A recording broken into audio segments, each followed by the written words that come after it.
Turning now to your community focus, there is always a lot happening on Rhode Island's highways and roads. Here to tell us about the latest construction projects and more, Rhode Island Department of Transportation Director Peter Alviti. He joins us here on 12 News at 4 once a month. Director, thanks for being here. My pleasure, Kim. So earlier this month, you unveiled the new 610 flyover ramp. First of all, what exactly is a flyover?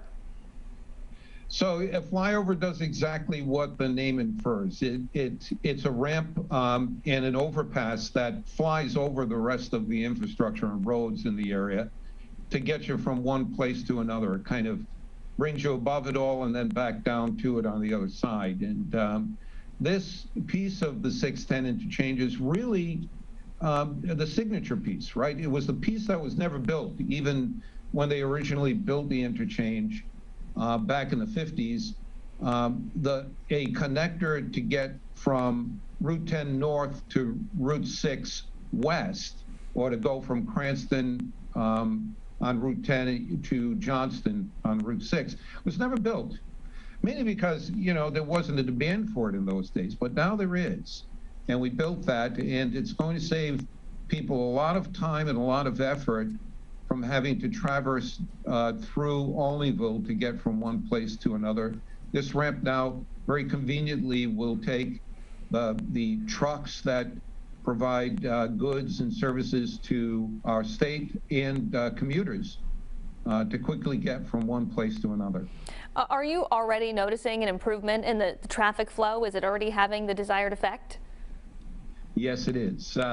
We're doing daily counts. We expect that ultimately this will carry about 15,000 cars or vehicles per day, and that will have a profound impact on the congestion that happens on a daily basis in the Olneyville Square area, and will have a beneficial effect for commuters in their time. It saves an average of 7 minutes, but you can imagine those minutes turn to hours and days and years of saved time for 15,000 people a day that will be using it. That's certainly welcome news. I always like to save some time. Director, we've learned the bipartisan infrastructure bill will send $2.5 billion to Rhode Island. Is that enough money to really transform the state of our roads and bridges here? Well, I'll tell you what it does. For the next 5 years, it provides security and stability in the federal funding that we get. We get formula funds, and 80% of the money that we use for roads and bridges and other transportation here in the state come from the federal government. And that money, that formula funding we get from them, is renewed every year by Congress. Well, this provides that funding for the next 5 years, but it does more. In addition to providing that funding, it provides about another $102 million a year in addition to what we have traditionally gotten.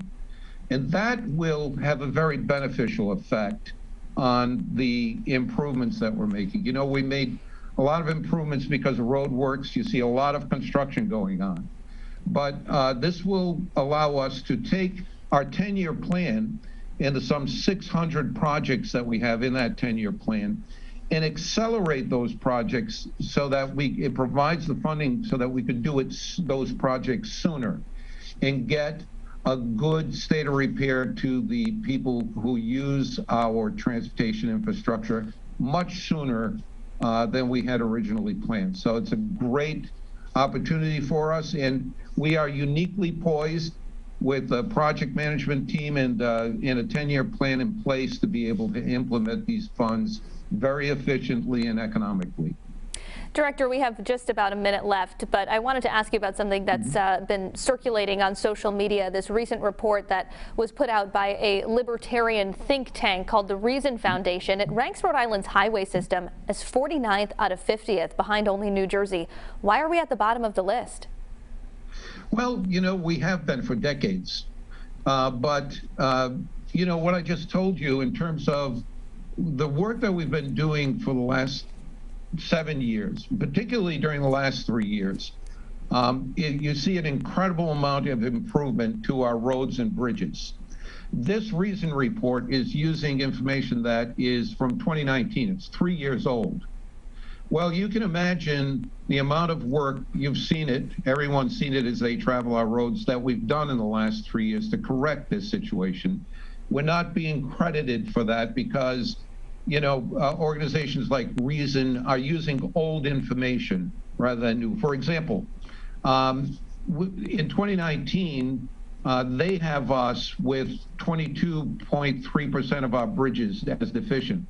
As we sit here now with all of the improvements that we've made, we actually have only 16.5% deficient. Now that's still a lot. We've got a long way to go, but we're making progress a lot faster than these Reason reports keep up to date with. So we're a lot better off than this report actually gives us credit for. That is all the time that we have for today. Rhode Island DOT Director Peter Alviti, thanks so much for joining us. Thank you, Kim. See you again.